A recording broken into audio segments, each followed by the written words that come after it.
Auditor ஐயருங்க, doctor ஊசி விடுவாங்கல்ல அவங்க ஐயரு. இப்ப இந்து சமய அறநிலையத்துறைக்கு ஒரு மூத்த வழக்கறிஞர் இருக்கிறார், அவரு ஐயரு. எல்லா இடத்துலயும் ஐயரை வச்சுக்கிட்டு பார்ப்பனர்களை வச்சுட்டு நீ இங்க ஆரிய திணிப்பு பிராமணிய திணிப்புன்னு சொல்றது எந்த வகையில நியாயம்? இந்த பயிற்சி பெற்ற அர்ச்சகருக்கு சங்கத்துக்குன்னு ஒருத்தன், அவனுடைய வேலை என்னன்னா ஐயர்களை எதிர்க்கணும், அவன் வேலை அவ்வளவுதான். இப்ப நான் வழக்கு போட்டேன் திருப்பரங்குன்ற வழக்கு, இந்த வழக்குல அவன் எனக்கு எதிர்மனுதாரு. தமிழுக்கும் சமஸ்கிருதத்துக்கும் பிரச்சனையே இல்லை, சாமிகளுக்குள்ள பிரச்சனை இல்லை, பிரச்சனையை உருவாக்குவது அரசு. நான் அதனால கொஞ்சம் கண்ணியமா எங்க அண்ணன் திருமாவளவன் அவர்கள் ராஜராஜ சோழன் குறித்தான தன்னுடைய நிலைப்பாட்டை மாற்றிக்கொள்ள வேண்டும். பாபரை பிடிக்கும், ஏன் ஊர் முழுக்க நான் பாபர் மசூதி கட்டுவேன்னு சொன்னாரு திருமாவளவன்.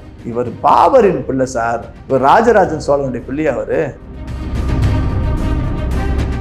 பிரதமர் உட்கார்ந்திருந்த மேடையில கங்கை கொண்ட சோழபுரத்துல ராஜராஜ சோழன் ஆரிய அடிமை பிராமண கைக்கூலி அப்படின்னு சொல்லி இருந்தேன்னா நான் அதுக்கு மேல சொல்லல. இந்த இப்படி உட்கார்ந்தது யாரு? திருமாவளவன். அங்க சொல்லி இருக்கணுமா இல்லையா? நீங்க தமிழர்கள் தள்ளாடிக்கொண்டே இருக்க வேண்டும், அப்படி இருந்தால்தான் தமிழ்நாடு தள்ளாடாது, தமிழக அரசு தள்ளாடாது என்று சாதாரண தமிழனுக்கு கூட வீரன் தந்த வீர அரசு இந்த அரசு. அரசாங்க காசு நமக்கு எதுக்கு அப்படின்னு அரசாங்கத்தில் அடப்பா என்னடா பண்ண பூரா பாட்டிலான்ட்டுங்க. ரேஷன் கடையில் காசு கொடுத்து சாராய கடையில் புடுங்குது.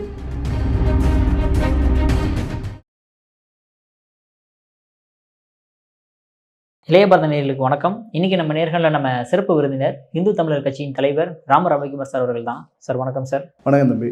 அனைவருக்கும் தைப்பூசம் திருநாள் நல்ல வாழ்த்துக்களை தெரிவித்துக்கிறேன். இப்போ திருமாவளவன் எதுக்காக ராஜராஜ சோழன் தமிழ் பெயரே அல்ல அப்படின்ற மாதிரி சொல்ல வராரு? அப்படியா? ஏற்கனவே அவர் கட்டிய கோவில்கள் எல்லாம் பல கோவில்களில் இருக்கக்கூடிய மெய் கீர்த்தின்னு சொல்லக்கூடிய அவரை பற்றி அந்த கல்வெட்டு குறிப்புகளில் ராஜராஜ சோழன்னு இருக்கு. இவங்க சொல்றாங்கடா ராசன். என்ன ராசன்? ராசா. ராசா ராஜாலாம் அவங்களுக்கு ஜா வடமொழி சொல்லு.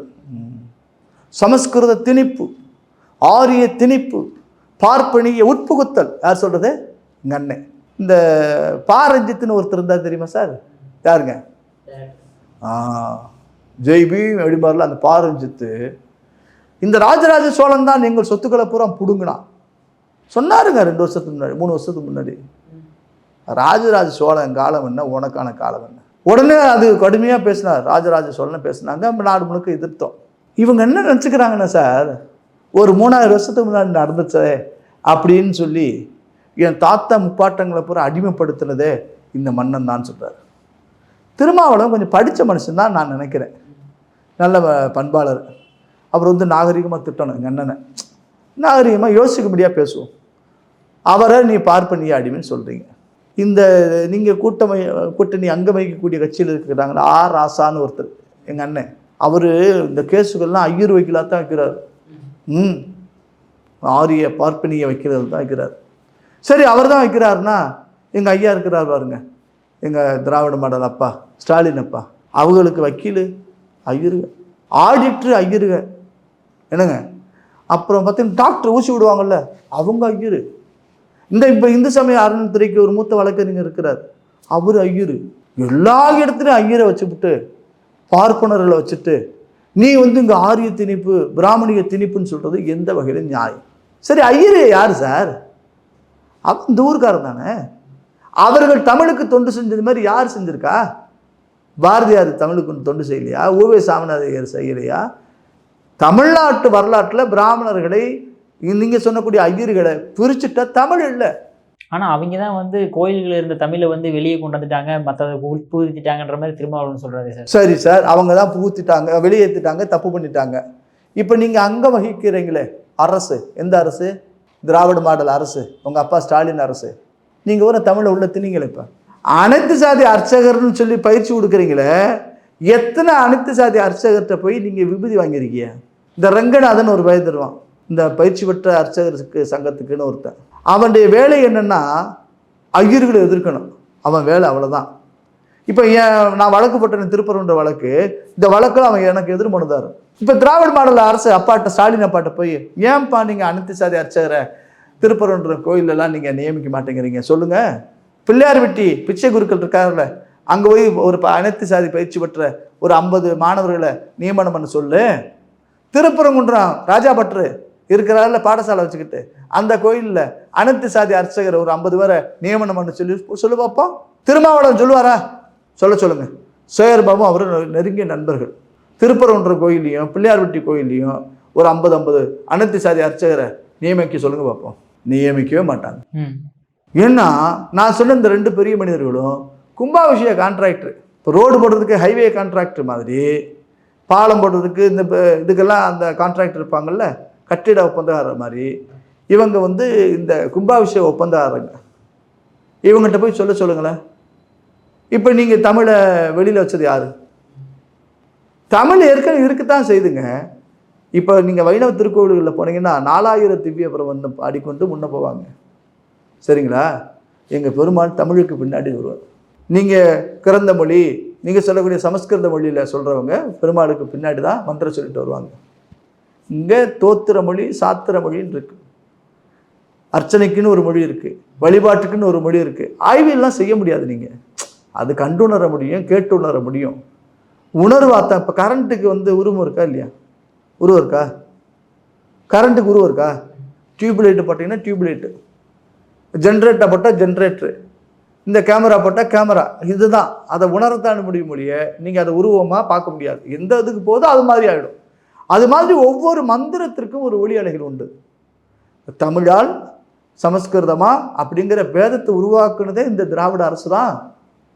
இதுக்கு முன்பு யாருமே அப்படி செய்யலையே. சரி, நீங்கள் அப்படி தமிழுக்கு சாதகமாக இருக்கக்கூடிய ஆட்கள் எத்தனை கோவில்களில் நீங்கள் நடத்திருக்கீங்க கும்பாபிஷேகம்? கேள்வி இருந்தது. இப்போ நீதிமன்றத்துக்கு போய் ஏதோ கரூரில் ஒரு கோவிலுக்கு நடத்தன்னு சொல்கிறாங்க. தமிழுக்கும் சமஸ்கிருதத்துக்கும் பிரச்சனையே இல்லை, சாமிகளுக்குள்ள பிரச்சனை இல்லை.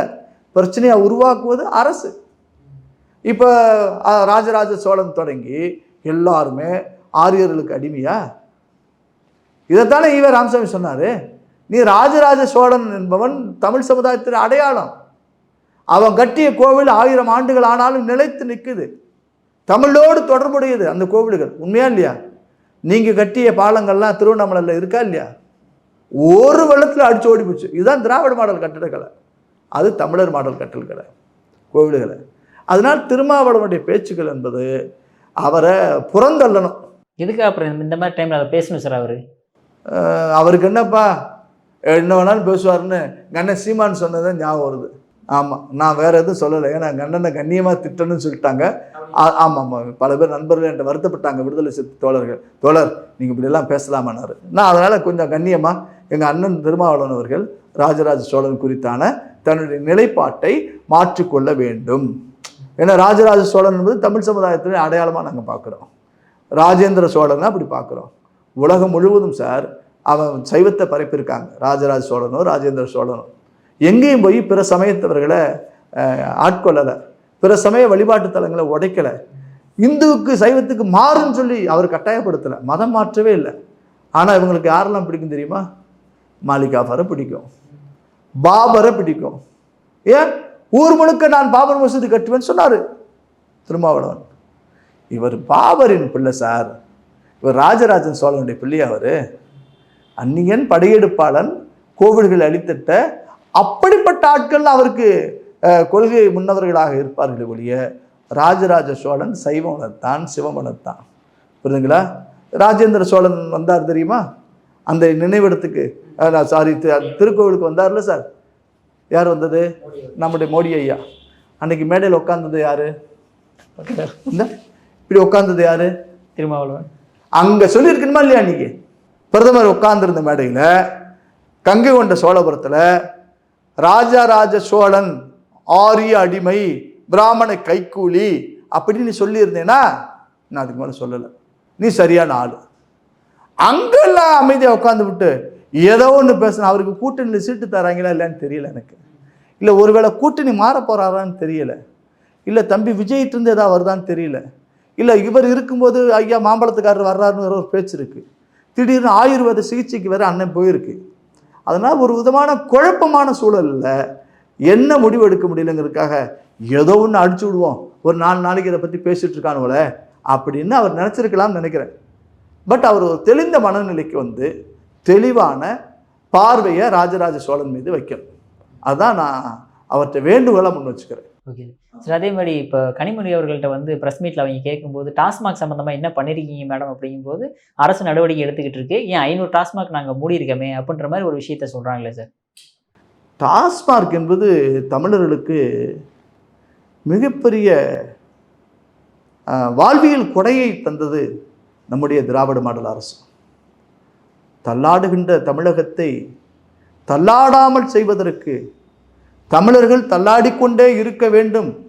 அப்படி இருந்தால்தான் தமிழ்நாடு தள்ளாடாது, தமிழக அரசு தள்ளாடாது என்று சாதாரண தமிழனுக்கு கூட வீரன் தந்த வீர அரசு இந்த அரசு, நம்முடைய திராவிட மாடல் அரசு.